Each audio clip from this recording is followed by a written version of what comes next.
जय हिंद, जय हिंद, जय हिंद। आज इस 77वें गणतंत्र दिवस के मुख्य अतिथि आदरणीय कर्नल अनूप सिंह जी,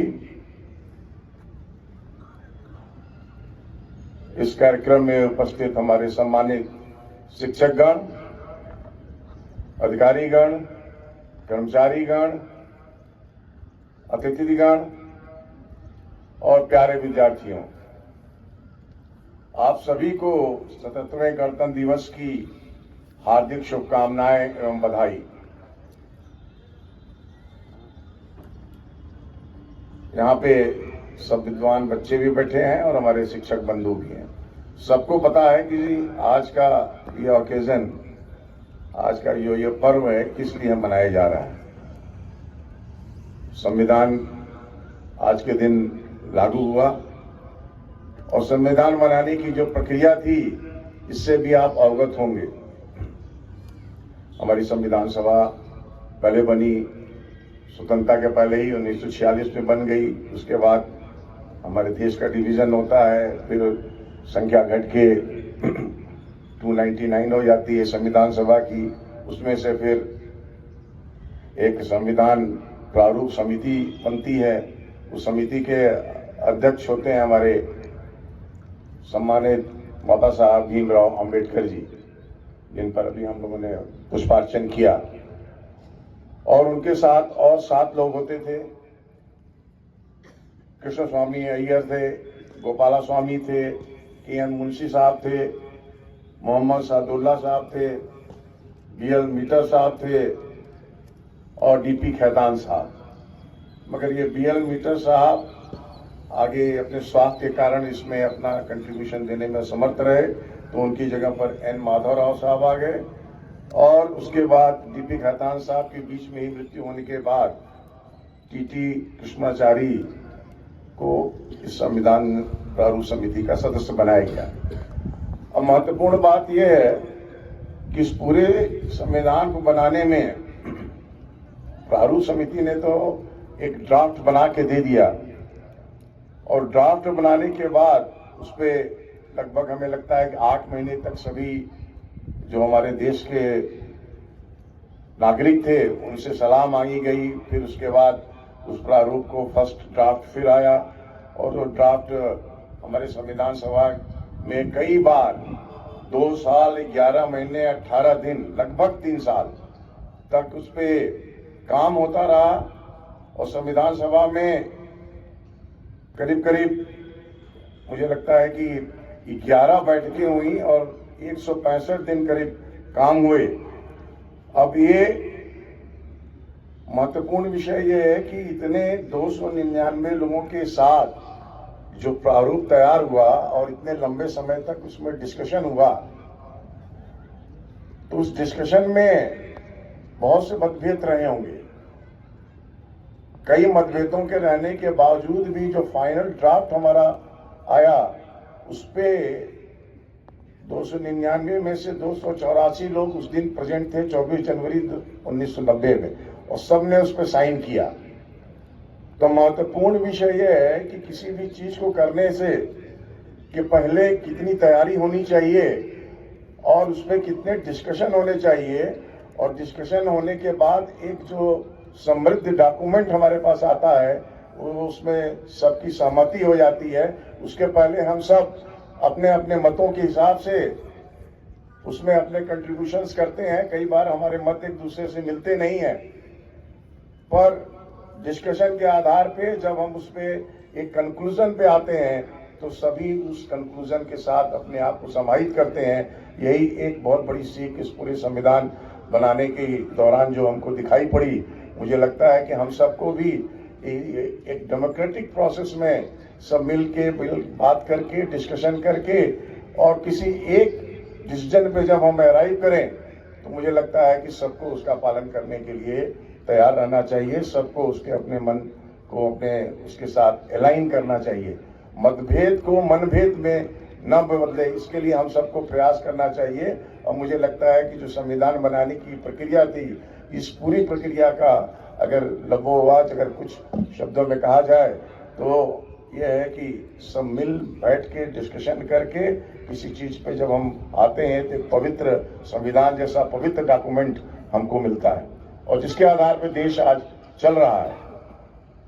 इसी तरह से सभी विश्वविद्यालय हों चाहे और कोई यूनिट्स हो, सबके अपने अपने डॉक्यूमेंट्स होते हैं, अपनी अपनी एक्ट्स एंड स्टैट्यूट्स और तमाम चीजें होती हैं। सबके आधार पे हम सब मिल बैठ के डिस्कशन करके निर्णय लेते हैं और उस पर आगे बढ़ने का प्रयास करते हैं और यही एक डेमोक्रेटिक प्रोसेस है। इसमें हम सबको आगे बढ़ेंगे तो इसी तरह से अगर हम चलते रहेंगे तो निश्चित रूप से विश्वविद्यालय अपने आप आगे बढ़ता जाएगा।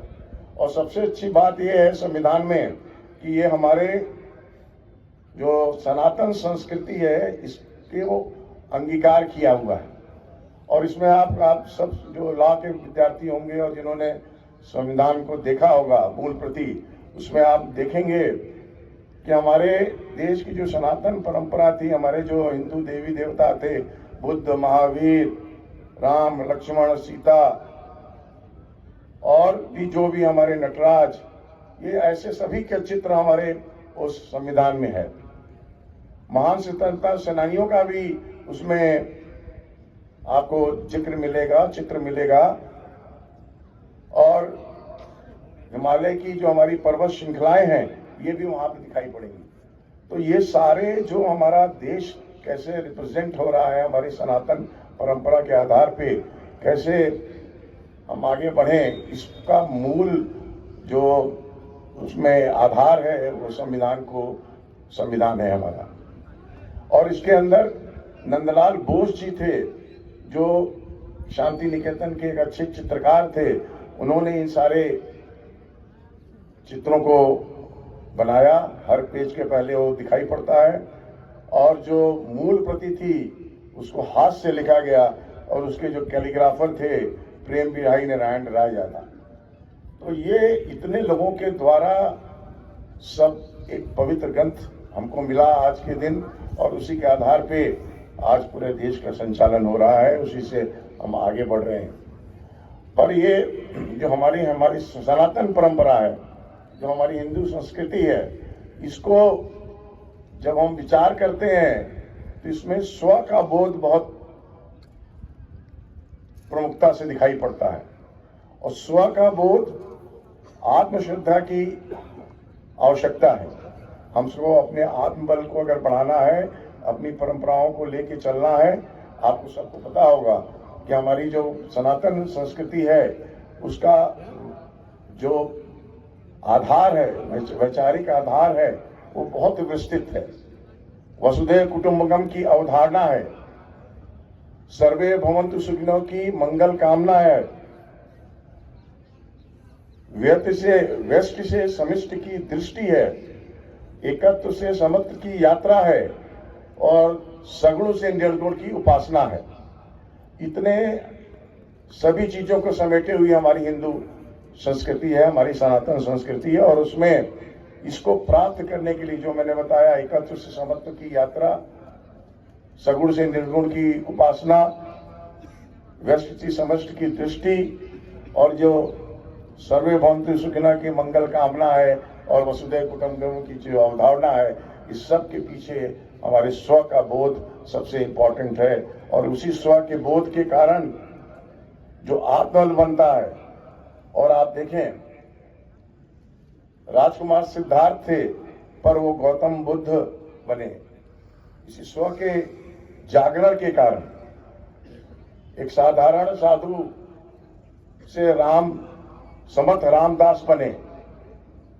इन्होंने उनका आध्यात्मिक रूप से भी और बहुत से तरीके से देश में बहुत योगदान रहा है और शिवाजी के गुरु भी रहे। साधारण पारिवारिक व्यक्ति से जब स्व का बोध हुआ तो संत तुलसीदास दिखाई पड़े। ऐसे ही एक पुजारी, सामान्य मंदिर के पुजारी से स्व के बोध के निर्माण के कारण हमें रामकृष्ण परमहंस जैसे संत दिखाई पड़ रहे हैं। एक डाकू से संत वाल्मीकि का उदय हुआ। एक अध्यापक से महायोगी महर्षि अरविंद सब जानते हैं उनके बारे में, उनके देश के लिए स्वतंत्रता आंदोलन में भी क्या कंट्रीब्यूशन रहे। तो इस तरह से लगातार जो स्व की गरिमा को जिसने भी समझा, जिन्होंने इसको चित्त से उसकी चित्त होकर उसकी साधना की, प्रत्युत्तर में अनगिनत बहुमूल्य मणिमुक्त पाथे हमको मिले। मुझे लगता है कि इस स्व के भाव से हमारा विश्वविद्यालय भी प्रगति कर रहा है और आगे बढ़ रहा है। आज अभी हमारे सामने एनसीसी 20 एनसीसी गर्ल्स बटालियन की हमारे एनसीसी छात्राएं कैडेट के रूप में दिखाई पड़ रही हैं। हम लोगों ने इसकी संकल्पना की थी पिछले साल और आज मूर्त रूप में हमको दिखाई पड़ रही हैं। मैं बहुत साधुवाद देता हूं हमारे टीचर्स का, कल्याणी जी और सौम्या शंकर जी का, जिन्होंने इसको मूर्त रूप में लाने में अपनी पूरी भूमिका निभाई। और आज हमारे पास ये बच्चियां परेड में, अभी 2 दिन पहले ही इनको ड्रेस मिली और उसके बावजूद भी आपने इस पुलिस कार्यक्रम में परेड के साथ अपने को सम्मिलित किया। ये हम सब के लिए स्व के बोध का ही परिणाम दिखाई पड़ता है। और इसके कारण से मुझे लगता है कि और भी हमको, जब हमारी संख्या शायद अभी पहले साल है, अगले साल से हमारी संख्या और बढ़ेगी और छात्राएं भी आएंगी। और इसी के साथ साथ मैं और भी, हमारे कर्नल साहब यहाँ बैठे हैं, और भी बहुत से एनसीसी के अधिकारी और आर्मी के अधिकारियों से मेरी चर्चा होती रहती है। भविष्य में मैं ये भी चाहूँगा कि हमारे जो दिव्यांग विद्यार्थी हैं वो भी इसके साथ एक यूनिट में खड़े हों और इसी ड्रेस को पहनने के लिए उनको भी अनुमति मिले। हम भारत सरकार से, और जहाँ भी होगा वहाँ पर इस बात को कहेंगे कि नहीं, हम मुख्य धारा में सम्मिलित करना है, तो इसका विस्तार और होना चाहिए और हमारे जो दिव्यांग विद्यार्थी हैं ये भी इसके साथ, उनको भी एक अलग यूनिट के रूप में खड़ा किया जाए।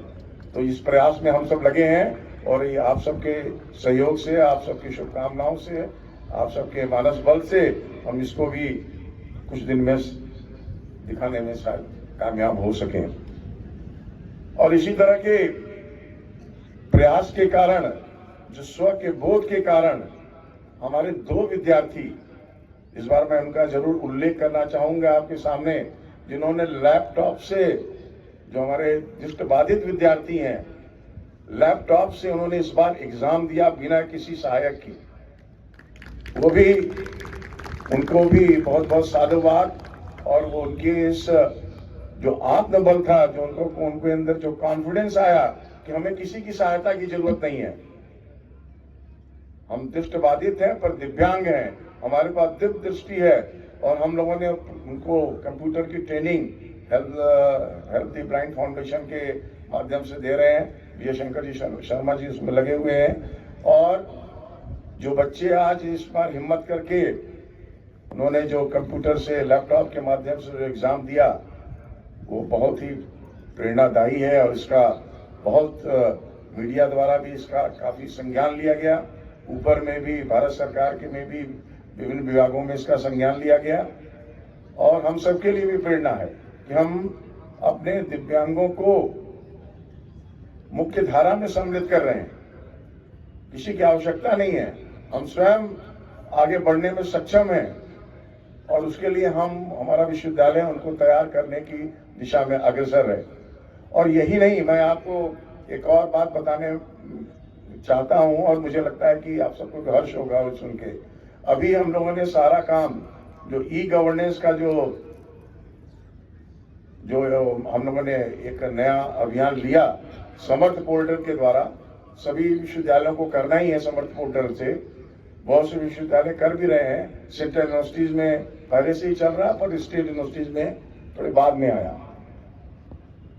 पर इन सभी विश्वविद्यालयों को देखते हुए हमारे विश्वविद्यालय ने विशेष प्रगति की। और ये मैं आपको बता रहा हूं, जो समर्थ पोर्टल के जो डीजी हैं दिल्ली में, प्रोफेसर संजीव जी, उन्होंने बताया कि आपके विश्वविद्यालय ने विशेष प्रगति की है समर्थ पोर्टल को के माध्यम से कार्य करने में। जबकि आपका विश्वविद्यालय इतनी चुनौतीपूर्ण है, यहाँ पे दिव्यांग विद्यार्थी हैं, उसके बावजूद आपके पूरे विश्वविद्यालय ने इसको बहुत ही बेहद अच्छे तरीके से अंगीकार करके इसको अडॉप्ट किया और हमारे विद्यार्थी भी उनके भी उन्होंने शुभकामनाएं दी और उन्होंने कहा कि हमारी तरफ से उनको भी बधाई दीजिए।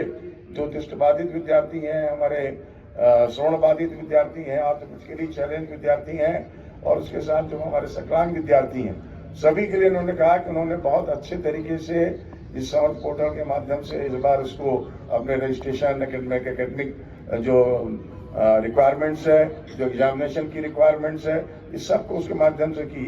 उनकी बधाई मैं आप तक पहुंचा रहा हूं और आप सबको मैं इस बात के लिए और एक चीज बताना कि उन्होंने ये भी कहा कि आपके विश्वविद्यालय को एक शो केस के रूप में, जो उनका समर्थ पोर्टल का शो केस है, उन्होंने मिनिस्ट्री में इसको प्रेजेंट किया और कहा कि देखिए इस विश्वविद्यालय के विद्यार्थी जो यहाँ पे इतनी चुनौतीपूर्ण विषय रहने के बावजूद भी ये सब लोगों ने मिलके और आज समर्थ पोर्टल के माध्यम से सारे जो हमारे कार्य हैं उसको कर रहे हैं। अभी हम री रजिस्ट्रेशन का अभी एग्जाम समाप्त हुआ है। सभी को मैं बहुत बहुत बधाई देता हूं कि समय से एग्जाम हमारे समाप्त हो गए, समय से शुरू हुए। सभी अध्यापकों को बहुत बहुत बधाई, छात्रों को भी बहुत बहुत बधाई कि अभी तुरंत वो एग्जाम से खाली हुए हैं और जल्द ही रिजल्ट निकलेगा। 30 तक की पूरी मैंने संभावना है। हमारे डीन साहब ने कहा कि हम 30 तक रिजल्ट निकलवा देंगे। तो जो हमारा एकेडमिक कैलेंडर है ये लगातार फॉलो हो रहा है, ये भी हमारे लिए एक बहुत ही हर्ष का विषय है। मैं जो अभी आपको नेक्स्ट सेमेस्टर में आप जाएंगे, आपको री रजिस्ट्रेशन प्रोसेस करना है, वो भी समर्थ पोर्टल के माध्यम से है और जब री रजिस्ट्रेशन प्रोसेस आपका कंप्लीट होगा तो आपकी जो अटेंडेंस है वो एडमिट कार्ड से लिंक्ड रहेगी और आपको एग्जामिनेशन के पहले कहीं दौड़ना नहीं पड़ेगा। आप स्वयं अपने एडमिट कार्ड को डाउनलोड कर सकते हैं और आप एग्जामिनेशन में अपीयर हो सकते हैं। इस तरह की परिकल्पना के साथ हम लोग आगे बढ़ रहे हैं और मुझे लगता है कि देश में एक अमिट छाप हम सब छोड़ने में सक्षम होंगे।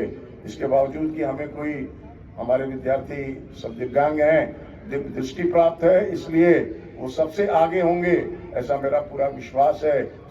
पूरे कंपटीशन में हम अपने आप को सबसे आगे खड़ा करके दिखाएंगे। इस संकल्प के साथ हम सबको, सारे विश्वविद्यालय परिवार को एक एक चुनौतियों का सामना करते हुए आगे बढ़ना है। एकेडमिक फ्रंट के रूप में देखिए, आप सब ने हमारे यहाँ 4 वर्ष का जो एनएपी का प्रावधान था, एनएपी के सारे प्रावधान को हम लोगों ने लागू कर दिया और 4 वर्ष के यूजी प्रोग्राम को आज हमारे विश्वविद्यालय में चल रहा है। उसके जितने भी कंपोनेंट्स थे, चाहे वो मल्टीडिसिप्लिनरी कोर्स हो, स्किल एबिलिटी एनहेंसमेंट कोर्स हो, स्किल डेवलपमेंट कोर्स हो, इस सब के लिए हम लोगों ने अपने कोर्स को तैयार किया है। हमारे अध्यापकों ने बड़ी मेहनत करके अपने बोर्ड ऑफ स्टडीज के माध्यम से कोर्स का रिवीजन किया और वो सब आप सबको सामने प्रस्तुत है और आप सब उसको लेके आगे बढ़ रहे हैं। हमारे विद्यार्थी उसके साथ जुड़ रहे हैं। मुझे लगता है कि इस 4 वर्ष का कोर्स का एक बहुत आगे चल के एक माइलस्टोन के रूप में दिखाई पड़ेगा। ऐसा ही नहीं है, एकेडमिक्स के हमने एक प्रावधान किया है, विद्यार्थी भी यहाँ बैठे हैं और अध्यापक लोग भी हैं। मूक्स का एक प्रावधान है जिसमें कि विद्यार्थी मूक्स के कोर्सेज को अपने डिपार्टमेंट के टीचर्स के सहयोग के साथ वो ले सकते हैं। ऑनलाइन कोर्सेज होते हैं वो, और उसको आप, उसका एग्जाम अलग से होगा। उसके मूक्स कोऑर्डिनेटर भी विश्वविद्यालय ने बना दिया है और मुझे लगता है कि उनके सहयोग से मूक्स के कोर्सेज को हम जल्द ही ले पाएंगे। यही नहीं, हमारे रिसर्च में हम लोगों ने एक बहुत रिमार्केबल बढ़ोतरी कर रहे हैं। प्रोजेक्ट्स हमारे लगातार हमारे अध्यापकों द्वारा बढ़ गए। इस समय लगभग 40, आधे से ज्यादा हमारे टीचर्स ने प्रोजेक्ट्स के लिए अपने प्रपोजल्स को भेजा है और मुझे लगता है कि निश्चित उसमें से बहुतों को सफलता मिलेगी। और मैं और टीचरों से भी, जो हमारे और अध्यापक हैं जिन्होंने अभी इस क्षेत्र में अपने कदम आगे नहीं बढ़ाए हैं, उनसे भी मैं आग्रह करूंगा कि वो भी सब लोग प्रोजेक्ट्स जरूर भेजें, जिससे कि रिसर्च का एक वातावरण पूरे विश्वविद्यालय में तैयार हो। उसके कारण से फंडिंग मिलती है, फंडिंग के साथ साथ अच्छे विद्यार्थियों को रखने की भी एक सुविधा प्राप्त होती है और अच्छे अच्छे पब्लिकेशंस दिखाई पड़ते हैं, जिसके कारण कि हमारे विश्वविद्यालय का नाम रोशन होगा। हमने नेचर इंडेक्स, एक नेचर बहुत बड़ी प्रतिष्ठित पत्रिका है, जर्नल है, वो विश्व की सबसे नेचर की जो पत्रिका, जो जर्नल माना जाता है, जो पत्रिका है, अगर उसमें किसी का पेपर पब्लिश हो जाए तो अपने आप को धन्य समझता है वो साइंटिस्ट। सबका हम भी एक साइंटिस्ट हैं, मेरा भी मन था कि कभी हम नेचर में अपने आप को, हमारा शोध प्रस्तुत हो, पर अभी तो वैसी संभावना नहीं बन पाई। पर हमारे विश्वविद्यालय ने जो नेचर इंडेक्स रैंकिंग है उसमें ओवरऑल रिसर्च आउटपुट में द्वितीय स्थान प्राप्त किया। ये अपने लिए एक बहुत ही गौरव का विषय है। अभी हमें और मेहनत करनी है, क्योंकि इस रिसर्च के माध्यम से जब हम डिसेबिलिटी के क्षेत्र में और किसी जो देश को आवश्यक जो हमारे प्रॉब्लम्स हैं उसको लेते हुए उस क्षेत्र में हम जब काम करेंगे तो निश्चित रूप से हमारे जो शोध पत्र होंगे उनकी क्वालिटी बढ़ेगी, क्वांटिटी बढ़ेगी, और उसके कारण हमारे जो NRIF और NAAC में जो असेसमेंट होना है उसमें भी हम बढ़ सकेंगे। इसी तरह से कंसल्टेंसी का बहुत व्यापक क्षेत्र है। हमारा विश्वविद्यालय तमाम डिपार्टमेंट्स हैं जहां कंसल्टेंसी जैसी व्यवस्था को हम लागू करके, उसको हम अंगीकार करके बहुत से प्रॉब्लम्स को सॉल्व भी कर सकते हैं और विश्वविद्यालय के लिए धन भी अर्जित कर सकते हैं। और उसी के क्रम में हमको RBI से 7.5 लाख रुपए का एक कंसल्टेंसी प्राप्त हुई है किसी डिपार्टमेंट को। मैं साधुवाद देता हूं उस डिपार्टमेंट को। पेटेंट भी बढ़ रहे हैं लगातार। मैं इधर 1.5 साल में देखा कि कई पेटेंट्स हमारे विश्वविद्यालय द्वारा आए। ये हम सब के लिए सुखद अनुभूति है। सेमिनार सिम्पोजिया अटेंड करने के लिए शोध छात्रों को भी एक सुविधा दी गई है हमारे टीचर्स के साथ। और इस बार हम लोगों ने इसका विस्तार करके नॉन टीचिंग स्टाफ जो भी रिसर्च में अपने आप को सम्मिलित कर सकता है या उसमें बढ़ना चाहता है, उसके लिए भी हम लोग सेमिनार सिम्पोजिया अटेंड करने के लिए कुछ फाइनेंशियल सपोर्ट देने के लिए तत्पर हैं और इसकी भी हम लोगों ने व्यवस्था कर रखी है। एक एकेडमिक की दृष्टि से महत्वपूर्ण विषय है लाइब्रेरी का, और लाइब्रेरी में इस बार ब्रेल पुस्तकालय हम लोगों ने बनाया और ये प्रथम राज्य स्तरीय ब्रेल पुस्तकालय है जिसमें 4000 पुस्तकें अभी भी हैं। और सबसे अच्छा विषय यह है कि इस पहल की सराहना पूरे मतलब मीडिया द्वारा की गई। इंडिया टुडे जैसी मैगजीन ने भी, और जितने भी कंपटीशन से रिलेटेड जो हमारी मैगजीन्स हैं उसमें जनरल नॉलेज के जो क्वेश्चन में एक क्वेश्चन को ये भी सम्मिलित किया गया कि ऐसा कहाँ पे ब्रेल पुस्तकालय है, उसके हमारे विश्वविद्यालय का नाम उसके साथ जुड़ गया है।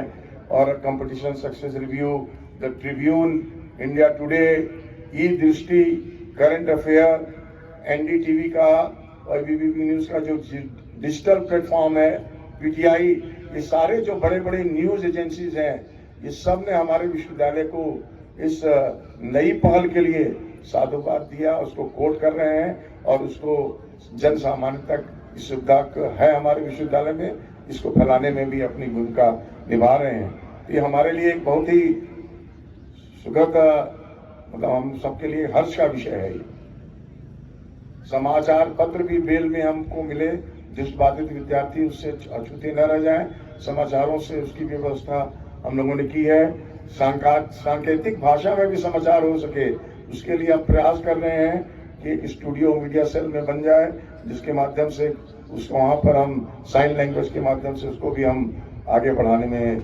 सक्षम हो सके। इसके लिए मैं प्रोफेसर यशवंत विरुद्ध जी और VS शर्मा जी दोनों लोगों को बधाई देता हूँ कि उन्होंने ये ब्रेल पुस्तकालय के लिए जो ब्रेल सामग्री उपलब्ध कराई, ये उनको मैं साधुवाद देता हूँ और बधाई देता हूँ। एक जो हमारा भारत सरकार का सामाजिक न्याय एवं अधिकारिता मंत्रालय है, उन्होंने हमको PM निःशुल्क कोचिंग योजना दी है जिसमें कि हम दिव्यांग स्टूडेंट्स को कॉम्पिटिटिव एग्जाम्स के लिए तैयारी करा सकते हैं। वो भी हम लोगों ने इस बार से उसको शुरू कर दिया है और जल्दी उसके कोऑर्डिनेटर साहब ने शायद उसमें कुछ गतिविधि शुरू कर दी है और जल्दी ही वो मूर्त रूप लेगा और हमारे दिव्यांग विद्यार्थी जो कॉम्पिटिटिव एग्जाम्स में अपने आप को सफल करने में सक्षम होंगे। आर्टिफिशियल लिम्ब रिसर्च सेंटर जो LRC है हमारा, ये एक अपने आप में विशेष प्रकार का जो सेवा का आयाम है हमारे विश्वविद्यालय में। बहुत कम विश्वविद्यालयों में इस तरह के सेवा आयाम होते हैं, और जो हमारा डेफ कॉलेज और आर्टिफिशियल लिम्ब रिहैबिलिटेशन सेंटर जो है, इसके माध्यम से हम कृत्रिम अंग प्रोवाइड करते हैं जिनको भी आवश्यकता पड़ती है।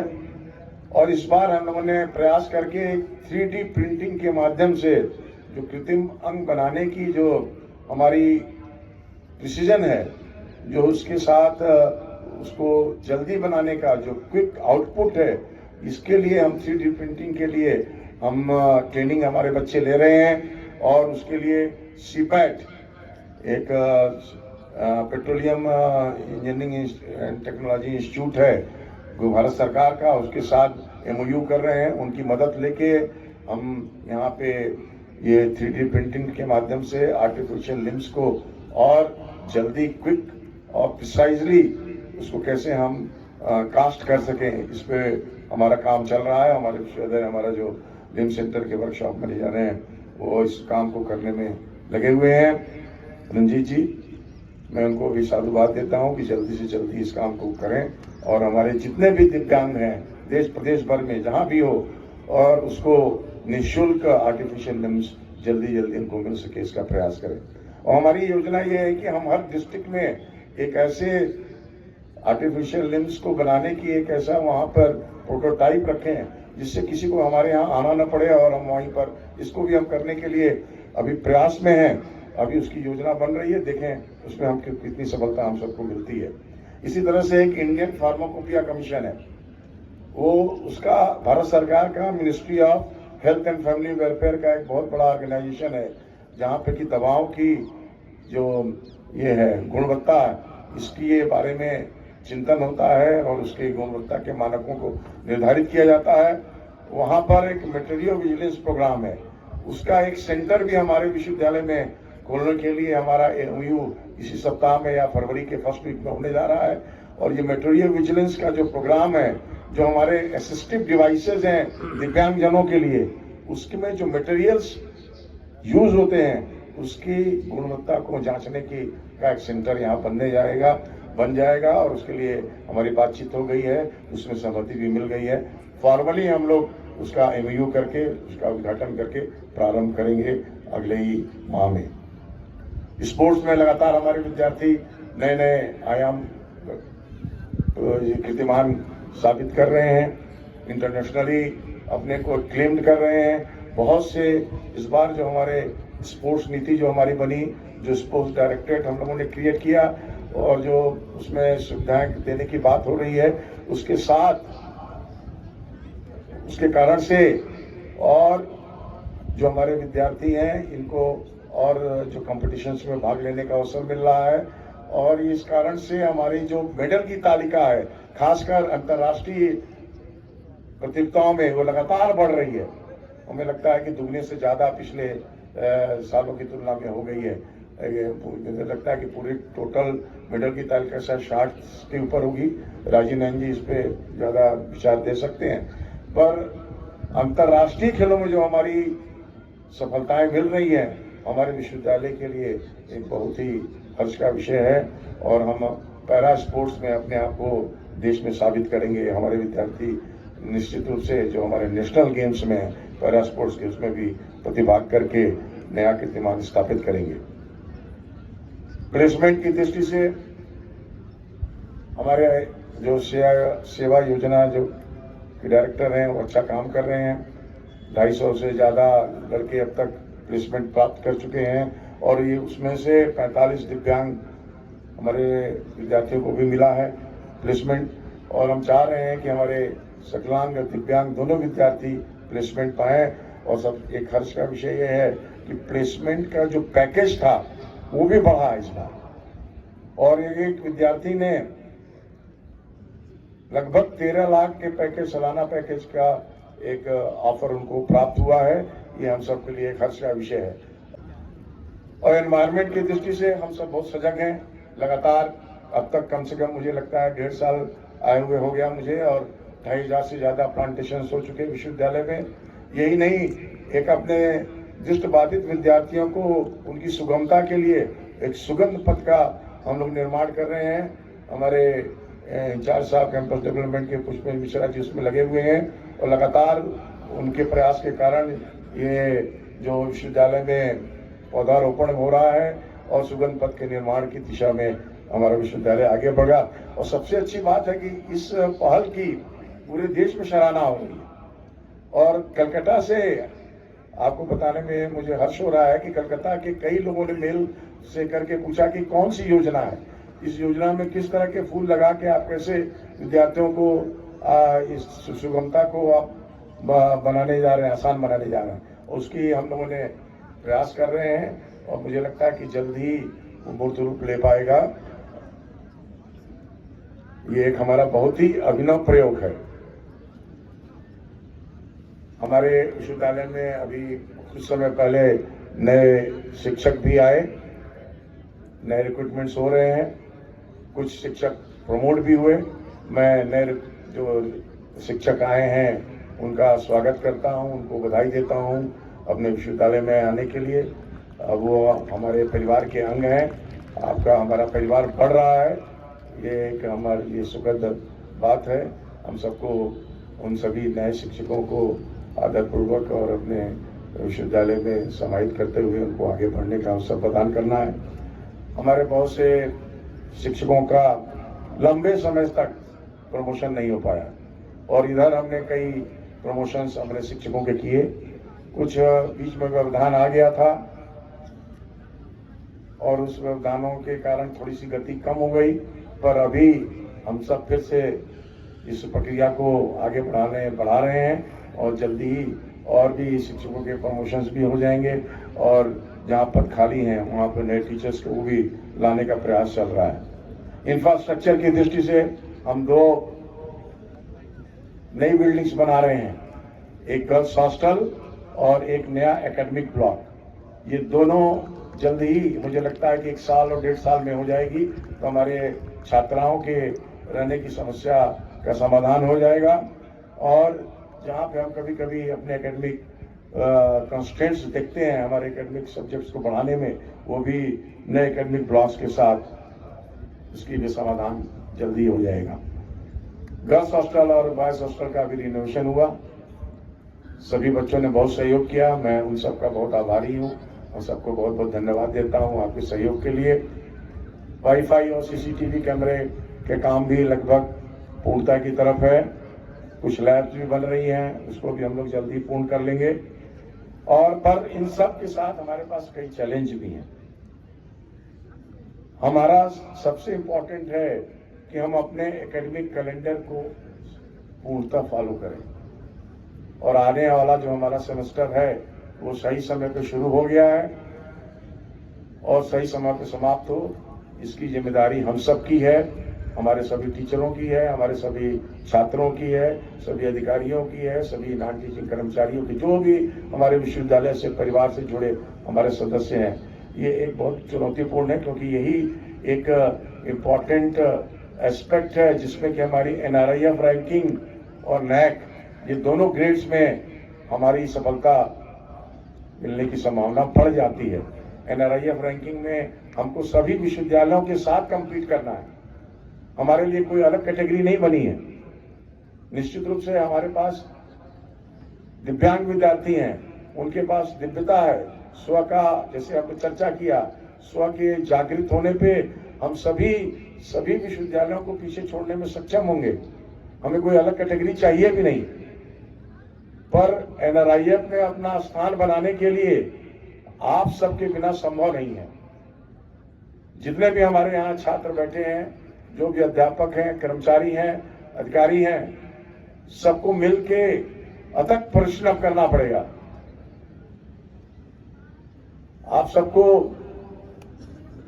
हर क्षेत्र में, क्योंकि वो पूरा इतना विस्तृत उसमें डॉक्यूमेंट्स जाते हैं, उतने डाटा जाते हैं कि आप सबको उस डाटा को भरने के लिए हर क्षेत्र में प्रगति होनी चाहिए। और आपकी रेपुटेशन भी समाज में अच्छी होनी चाहिए।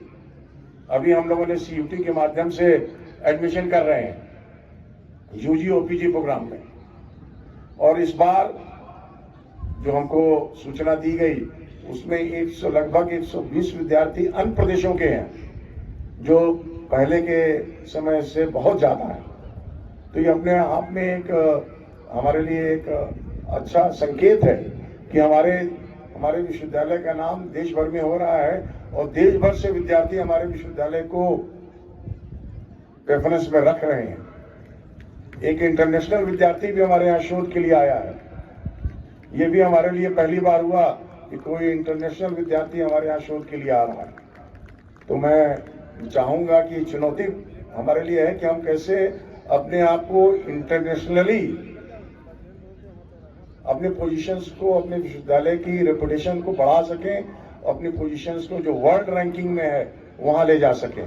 NRIF रैंकिंग के साथ साथ वर्ल्ड रैंकिंग की भी चुनौती हमारे सामने है, और इसको आप सब के बिना, आप सबका जब मन और सब एक साथ एक दिशा में उठेगा, सबका जब विचार एक तरफ बढ़ेगा, NRIF रैंकिंग में हमको आगे बढ़ना है, विदिन 100 आना है, मुझे लगता है कि हम इसको अचीव करने में सक्षम होंगे।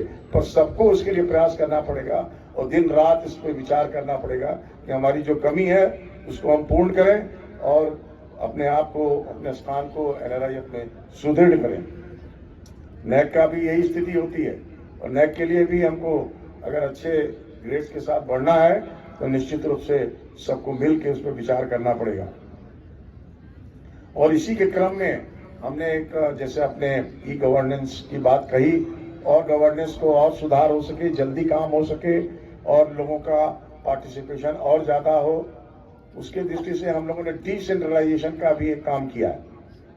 अभी फाइनेंशियल डिसेंट्रलाइजेशन में सारे विभागों को फंड दिए गए हैं, और मैं विभागों के सारे टीचर्स यहाँ बैठे हैं, मैं आप सबसे अनुरोध करूंगा, जो फंड दिए गए हैं वो मार्च में लैप्स हो जाएगा, और 15 मार्च के बाद किसी का भी बिल स्वीकार नहीं होगा। जो फंड आपको दिए गए हैं उन सभी फंडों का यूटिलाइजेशन कर लें, किसी को एकेडमिक एक्टिविटी में, किसी को सेमिनार सिम्पोजिया के लिए, किसी को लैब्स में को सुदृढ़ करने के लिए, इस तरह से सभी डिपार्टमेंट्स को दिया गया है, आर्थिक मदद दी गई है, और मुझे लगता है कि इससे अपने डिपार्टमेंट्स को सुदृढ़ करने का अवसर न खोएं, और अब जल्दी से जल्दी इस फंड्स का यूटिलाइजेशन करके 15 मार्च के पहले ही अपने सारे बिलों को क्लियर कर लें, अन्यथा अगली बार से आपको फंड मिलने में परेशानी हो सकती है। मैं आप सबसे निवेदन कर रहा हूं कि जो डिसेंट्रलाइजेशन का जो प्रोसेस है, इसके लिए आप सबकी सहभागिता बहुत ही आवश्यक है। एग्जाम्स को और कैसे कम पीरियड्स में इसको किया जा सके, एक सेमेस्टर सिस्टम में बहुत लंबा समय तक एग्जाम चलना वो विचारणीय, मतलब अच्छा संकेत नहीं होता है हमारे NRIF रैंकिंग, और उसके लिए मुझे लगता है कि उसके दृष्टि से हम लोगों ने ये कहा है कि institute of engineering and technology, institute of pharmacy और PTCT के जो प्रोग्राम्स हैं, ये अपने टाइम टेबल्स, अपने विचार, अपने जो भी एग्जामिनेशन से रिलेटेड कार्य हैं वो अपने ढंग से करें। इस पर भी हम लोगों ने विचार कर लिया है, और ये भी मूर्त रूप जल्दी ही आ जाएगा।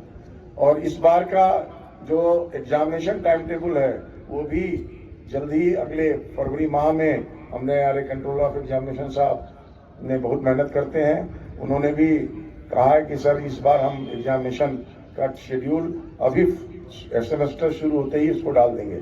और एक नई पहल के साथ हमारे अध्यापकों ने उसमें अपने आप को रख रहे हैं। कोर्स फोल्डर का एक कंसेप्ट हम लोगों ने निकाला है, सबने मिलकर उस पर विचार किया था कि विद्यार्थियों को कोर्स के सेमेस्टर शुरू होने से पहले ही किस कक्षा में कौन सा टॉपिक पढ़ाया जाएगा, उस अध्यापक द्वारा इसका एक टाइम टेबल वो अध्यापक अपने पहले ही कक्षा में अपने विद्यार्थियों को बताएगा कोर्स फोल्डर के माध्यम से।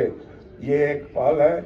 मैं सारे अध्यापकों से, अभी हमारा नया सेमेस्टर शुरू होने जा रहा है, सभी से मैं निवेदन करता हूँ कि अपने कोर्स फोल्डर को बना लें, और कोर्स फोल्डर बना के विद्यार्थियों के साथ शेयर करें उसको, जिससे विद्यार्थियों को ये पता हो कि आप कौन से दिन कौन से लेक्चर पर चर्चा करने वाले हैं, जिससे उनको उस लेक्चर को प्रिपेयर करके आने में कोई दिक्कत ना हो। नई दृष्टि से नए नए तरह के पेडागॉजी को भी अडॉप्ट करने की प्रक्रिया हम लोग अगले साल से निभाएंगे। अभी हमारे कर्नल साहब ने एक बहुत महत्वपूर्ण बात कही, वो एंटरप्रेन्योरशिप की। हम सबको इस स्व के बोध में स्वदेशी के जब कंसेप्ट को आगे बढ़ाना है, और आज आप देखिए कि हमारे देश में जो स्वदेशी हथियार बने उसकी मांग कितनी है। चारों तरफ विश्व में उस हथियार को लेने की होड़ लगी हुई है और हमने उसको सिद्ध किया। ऑपरेशन सिंदूर में इसकी पूरा वो दिखाई पड़ा कि हमारे हथियार कितने प्रिसाइज हैं, प्रिसीजन के साथ काम करते हैं और कितने टेक्नोलॉजिकली एडवांस्ड हैं। इस दृष्टि से हमें भी अपने स्वदेशी कल्चर को बढ़ाने के लिए एंटरप्रेन्योरशिप की दिशा में आगे बढ़ना पड़ेगा और इसके लिए इंक्यूबेशन और इनोवेशन जो हमारा सेंटर है उसको हम इक्विप करने जा रहे हैं। इस बार से हम उसमें भी कुछ प्रयास करेंगे। उसके लिए भी हम एक नीति बनाने जा रहे हैं जहां से कि हम अपने बच्चों को कुछ सपोर्ट के साथ स्टार्टअप्स, इंक्यूबेशन के जो उनके प्लान्स हैं, बिजनेस प्लान्स, उनको भी सपोर्ट करने के लिए सक्षम हो सकें। कुछ सरकारी मदद चाहिए होती है, उसके लिए भी हम प्रयास कर रहे हैं। मगर आप सब अगर सोच इस तरह की होगी कि हमको एंटरप्रेन्योरशिप को बढ़ाना है, हमारे अध्यापकों की भी सोच ऐसी होनी चाहिए और अपनी सोच में परिवर्तन करना पड़ेगा कि अब हमको सिर्फ सरकारी ही मदद पे नहीं काम कर सकते। हमको और भी जो हमारे डिफरेंट CSR फंडिंग्स हैं, इसके मदद से भी कुछ हमको लेना पड़ेगा। समाज के को भी हमको साबित करना पड़ेगा कि हम सक्षम है काम करने में। समाज का भी आर्थिक सहयोग लेना पड़ेगा, तभी हम ये सब काम करने में सक्षम हो सकेंगे। तो मुझे लगता है कि हम इस दिशा में लगातार बढ़ रहे हैं। अपनी विश्वविद्यालय की प्रतिष्ठा भी बढ़ रही है हमारे विद्यार्थियों के माध्यम से, हमारे अध्यापकों के माध्यम से, और सभी जो हमारे कर्मचारी हैं और अधिकारीगण हैं, सब बहुत मेहनत कर रहे हैं हमारे विश्वविद्यालय की प्रतिष्ठा को बढ़ाने में। और मुझे लगता है कि इसके साथ समाज भी हमको रिकॉग्नाइज करेगा और समाज से हम जो मदद मांगेंगे हमको जरूर मिलेगी। तो आज मैं आप सबको पुनः बहुत बहुत बधाई देता हूं और आप सबका इस कार्यक्रम में आप आए, सब लोगों ने बहुत उत्साह मुझे दिखाई पड़ रहा है। शायद इतनी भीड़ मुझे शायद पहले कभी दिखाई नहीं पड़ी। आज विद्यार्थियों का पूरा समूह है, सारे अध्यापक हैं, सारे कर्मचारी और गण हैं और सारे हमारे अधिकारीगण हैं। इन सभी को मैं अपने हृदय से बहुत बहुत बधाई देता हूँ, गणतंत्र दिवस की शुभकामनाएं देता हूँ। विश्वविद्यालय प्रगति करे, आप सबका मान बढ़े, इसी मंगल कामना के साथ मैं अपनी बात को समाप्त करता हूँ। जय हिंद, भारत माता की जय, भारत माता की जय, भारत माता की जय। जो मेरा टॉक है वो ज़्यादातर आपके स्टूडेंट्स के लिए है, जो यहाँ के फैकल्टी मेंबर्स हैं, विद्वान हैं। मैं उनको क्या ज्ञान दे सकता हूँ, तो मैं सिर्फ स्टूडेंट्स पे फोकस करूँगा। तो देश की रक्षा कैसे कर सकते हैं? सबसे आसान तरीका है कि आप फौज में आ जाइए। फौज में एक दफ़ा आप आओगे तो देखोगे कि हमारा देश कितना सुंदर है। कहाँ कहाँ आप घूमोगे। बचपन से मैं अभी तक करीब 32 जगहों में रह चुका हूँ। मेरे पिताजी भी फौज में थे। मैं 6th जनरेशन हूँ यूनिफॉर्म में।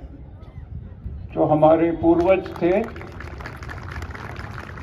वो बैटल ऑफ प्लासी में लैंड आर्मी कमांडर थे और उनको घायल हो गए थे। यही हमारी फैमिली की परंपरा है। अब मेरा बेटा भी फौज में है। ये भी नहीं, हमारे चारों बहन फौजी अफसरों से शादी की है और आशा यही करते हैं कि हमारे आगे जनरेशन भी फौज में रहें, देश की रक्षा करें। तो एक दफ़ा आप फौज में आ जाते हैं तो देश की सुंदरता आपको पता लगती है। कैसे लोग हैं, क्या भाषाएं हैं, कितनी सुंदर सुंदर जगहें हैं, क्या फेस्टिवल्स हैं। आपकी सारे फेस्टिवल्स करते हैं, कहीं बिहू मना रहे हैं, कहीं लोहरी मन रही है, ईद मनाते हैं। भाषाएं इतनी हैं कि हमारी खुद की हिंदी भी बदल गई मेरी। आप तो ये अभी तक पहचान लिए होंगे कि क्या हिंदी बोल रहा है ये। आप इतनी शुद्ध और कठिन हिंदी बोलते हैं कि कुछ पूछिए मत। तो मेरी हिंदी में थोड़ी पंजाबी भी है, हरियाणवी है, साउथ इंडियन लैंग्वेज है, तेलुगु, तमिल है। ये है कि अगर आप फौज में आ जाएंगे, हमारे विद्यार्थी ज़्यादा से ज़्यादा कोशिश करके, तो आपका खून का रंग बदल जाता है। आपका खून का रंग लाल नहीं, हरा हो जाता है, ऑलिव ग्रीन हो जाता है। बिना कोई जाति भेदभाव, रंग कहाँ से हो, सिर्फ आप एक हो जाते हैं। और जो टीम स्पिरिट बढ़ जाती है। सबसे इंपॉर्टेंट चीज जिंदगी में है दोस्ती और टीम स्पिरिट। एक सिपाही अपनी जिंदगी को क्यों चैलेंज कर लेता है, दुश्मन से चैलेंज करने क्यों जाता है? क्योंकि वो जानता है कि मेरे साथी जो है मुझको पीछे ले जाएंगे। अगर मैं इंजर्ड हो गया, अगर मैं गुजर भी गया, तो मेरे परिवार की देखभाल करेंगे। एक एडवाइस है हमारे स्टूडेंट्स को, टीम और टीम स्पिरिट। जब आप छोटे होते हो तो आपकी परिवार आपका टीम होता है। माता पिता, दादा दादी, नाना नानी, भाई बहन और आपके दोस्त। थोड़े बड़े हो जाते हैं, अगर स्कूल चले जाते हो तो इसमें टीचर भी हो जाते हैं, वो आपके गुरु हैं। और तो जो आपकी सक्सेस है जिंदगी में, वो आपके टीम पे डिपेंड करती है। जो ज्ञान आपके गुरुओं ने, आपके टीचर्स ने दिया है, जो भी आपकी सक्सेस है, वो आप अपनी टीम को दीजिए। और जो भी फेलियर है, वो अपने कंधे पे लीजिए कि आप जिम्मेवार हैं उसके लिए। तो आप लोग अभी पढ़ाई खत्म करके आगे कोई जॉब करोगे या कोई बिजनेस, कोई अपना सेल्फ स्टार्टअप करोगे, तो जो अगर आपको आगे करना है, जॉब लेनी है, तो आपकी रिज्यूमे होती है। रिज्यूमे में जो ब्लैक एंड वाइट होता है, वो आपकी मार्कशीट होती है। इसके अलावा उसको कैसे आप रंगीन बनाओगे और क्या कुछ चीज ऐड करो। ज़्यादा से ज़्यादा पार्टिसिपेशन करना है। हर स्पोर्ट्स हो गया, कल्चरल फंक्शन हो गया, सिंगिंग, डांसिंग, सोशल वर्क कर रहे हैं या कहीं ट्री प्लांटेशन कर रहे हैं, इन सब में आप हिस्सा लीजिए। उसकी सर्टिफिकेट लीजिए, फोटोग्राफ लीजिए और एक छोटा राइटअप कीजिए। ये फाइल में होना चाहिए आपकी रिज्यूमे के। इससे आपको सक्सेस मिलेगी। दूसरा है, टाइम हमारे सबके पास एक ही होता है, 24 घंटे। क्या करना है उसमें, जो भी आपके स्ट्रॉन्ग पॉइंट्स है या जिसमें आप अच्छे हो, उसको आप टाइम दीजिए। जो आपकी कमजोरियां हैं, उसको भी टाइम दीजिए। ये वर्क बैलेंस आप पे डिपेंड करता है। और आप दुनिया से कनेक्ट होगे। यहाँ आपके सब्जेक्ट्स हैं, टीचर्स हैं, फ्रेंड्स हैं। आगे दुनिया तो आप कनेक्ट होगे तो अखबार से होगे। तो मेरा ये एडवाइस है कि आप कोई भी पेपर पढ़िए, उसमें एक पेज होता है लेटर टू द एडिटर, जहाँ जैसे हमारी फैकल्टी लोग हैं, ऐसे बहुत ही विद्वान लोग अपने विचार प्रकट करते हैं। भाषा इतनी अच्छी होती है, उसको आप नोट कीजिए, जैसे वो आपको और अच्छा मनुष्य बनाएगा। दूसरा है न्यूज़ चैनल्स। ये पॉलिटिकल झगड़े, पार्टी के, जातिवाद के, उससे थोड़ा दूर रहिए। आप तो अभी बड़े फॉर्मेटिव स्टेज में हैं। मैं रेकमेंड करूंगा कि हमारा गवर्नमेंट चैनल दूरदर्शन देखिए। दूसरा है WION, WION, ये चैनल है। और News9, ये कोई अनबायस्ड है, कोई उसमें झगड़ा नहीं होता, सिर्फ आपसे डिस्कशन होती हैं, आप उससे कुछ ज्ञान कर सकते हैं। दूसरा टेलीविज़न आप देखिए, मगर उसमें जो मैं रेकमेंड करूंगा, कौन बनेगा करोड़पति। आपकी थोड़ी नॉलेज तो बढ़ेगी, इसके अलावा ये है कि आप मोटिवेट हो गए। अगर बिहार के एक छोटे गांव से एक प्राइमरी स्कूल टीचर जो एक मिट्टी के मकान में रहती है उस चेयर पर आकर बैठ सकती है हॉट सीट पे, तो आप क्यों नहीं बैठ सकते? ये बहुत जरूरी है, ये मोटिवेशन है। दूसरा है इंडिया हैज टैलेंट। कितने विभिन्न कहां कहां से, गांव से, कहीं पहाड़ से, कहीं कोई जिम बना रखा है जंगल में, कोई जिमनास्ट है, कोई बलखम कर रहा है, वो आ जाते हैं उधर। तो हम भी तो जा सकते हैं उधर, कोशिश कीजिए। म्यूजिक ऐसी चीज है जो हम सबको बाइंड करता है।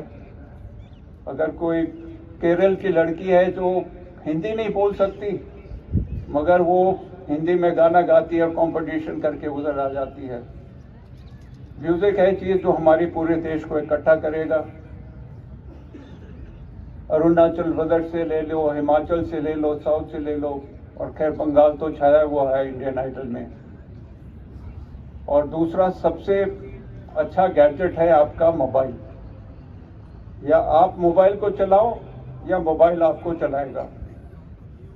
अब जब भी आपके पास टाइम होता है मोबाइल में मत देखिए। मोबाइल देखना हो तो आप कोई ज्ञान लीजिए। सबसे ज्यादा खुशी और सबसे ज्यादा सुख आपको सिर्फ ज्ञान प्राप्ति से होगी। नहीं तो जो हंसोगे हंसाओगे शाम को सब भूल जाओगे। टाइम आपका चला गया, जिंदगी चलेगी, आपका पढ़ाई का समय निकल गया।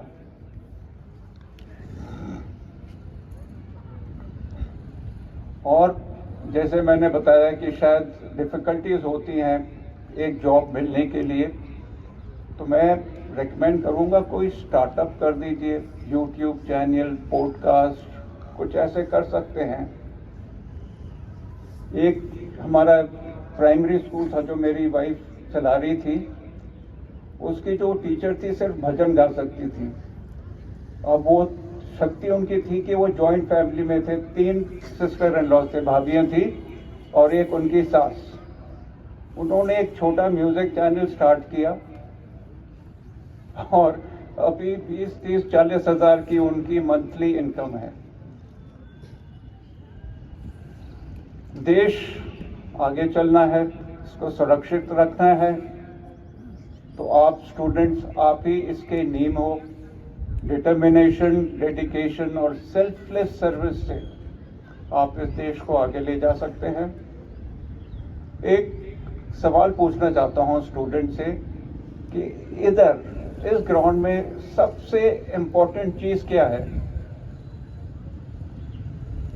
सबसे इम्पोर्टेंट चीज, मुख्य चीज क्या है? ये हमारा तिरंगा है, इसकी रक्षा करना है। हमारी आन बान शान सब कुछ इधर है और हमारे शरीर का लास्ट ड्रॉप ऑफ ब्लड तक इसकी सुरक्षा करना है।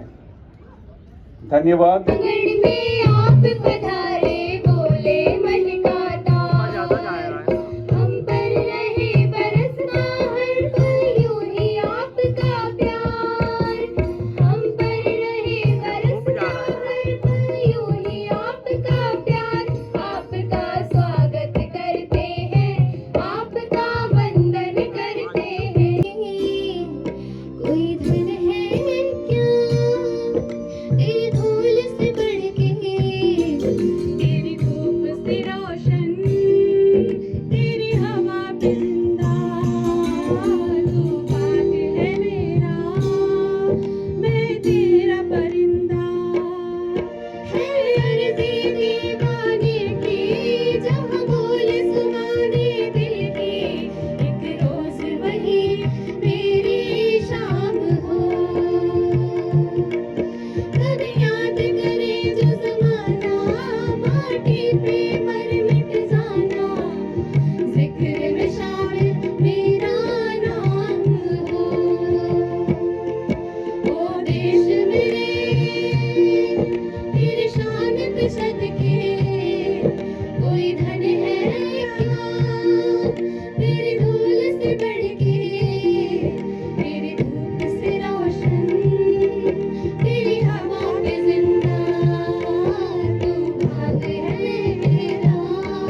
समीप आ जाएंगे तो अच्छा आएगा। संदीप जी माइक दे दीजिए बस। हम आप सभी छोटे एवं बड़े साथियों को यथा योग्य अभिवादन। आज आप सभी के समक्ष इस अवसर पर मैं आदरणीय श्री मोहम्मद रफ़ी जी का गाया हुआ गीत देश प्रेमियों प्रस्तुत करने जा रहा हूँ। जो भी त्रुटियां हों कृपया क्षमा कीजिएगा। सी शार्प माइनर लीजिए, माइनर सी शार्प।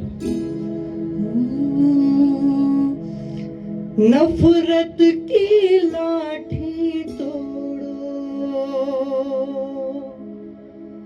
लालच का खंजर फेंको,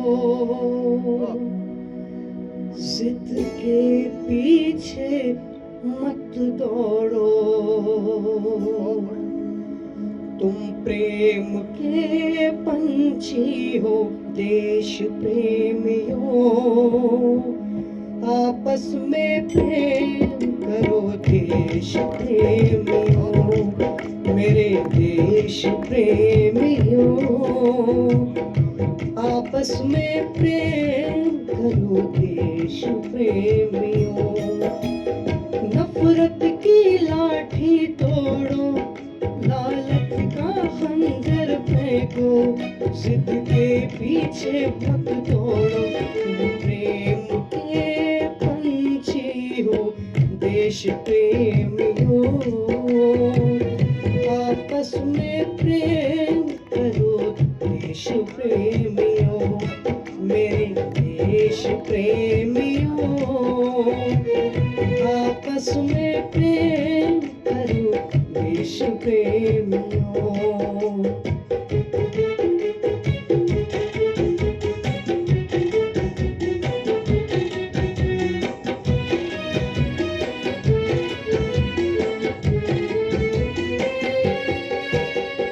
देखो ये धरती हम सबकी माता है। सोचो आपस में क्या अपना नाता है। हम आपस में लड़ बैठे तो देश को कौन संभालेगा। कोई बाहर वाला अपने घर से हमें निकालेगा। दीवानों होश करो, मेरे देश प्रेमियों। आपस में प्रेम करो देश प्रेमियों।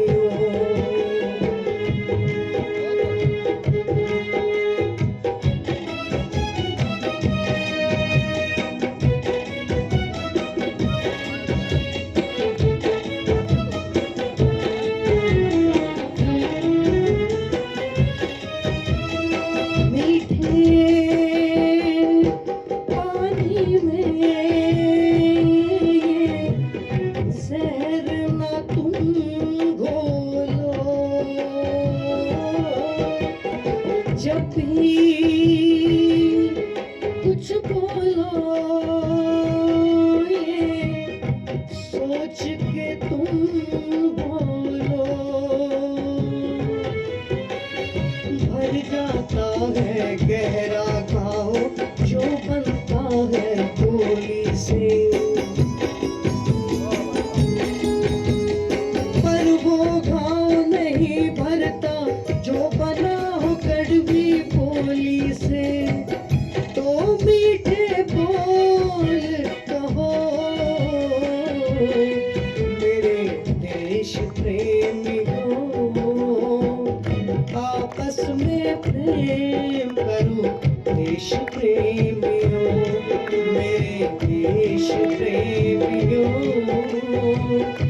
आपस में प्रेम करो देश प्रेमियों, मेरे देश प्रेमियों।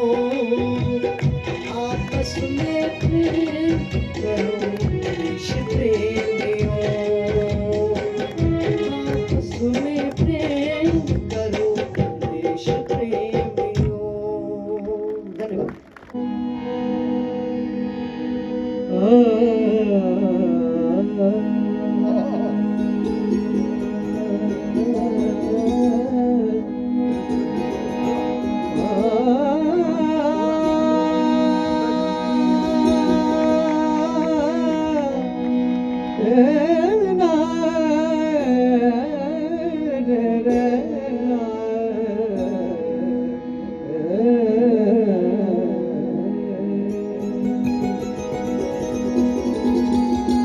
लोकतंत्र के महाधनी हम,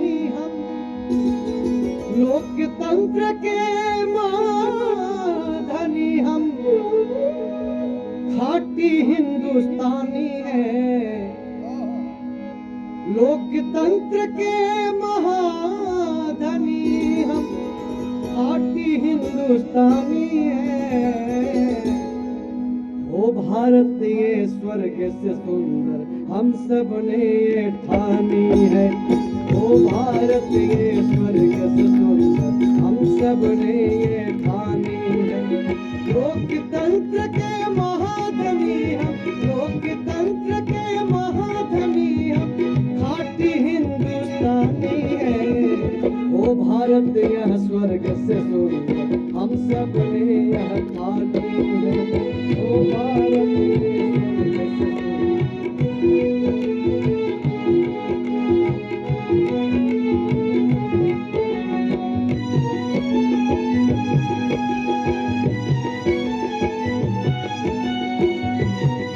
आभार प्रकट करती हूँ। अतः अपनी वाणी को विराम से पूर्व हृदय की गहराइयों से यह कहना चाहूंगी, कण कण में अमृत भरा रहे, कण कण में अमृत भरा रहे, ये अमृतमयी पहचान रहे।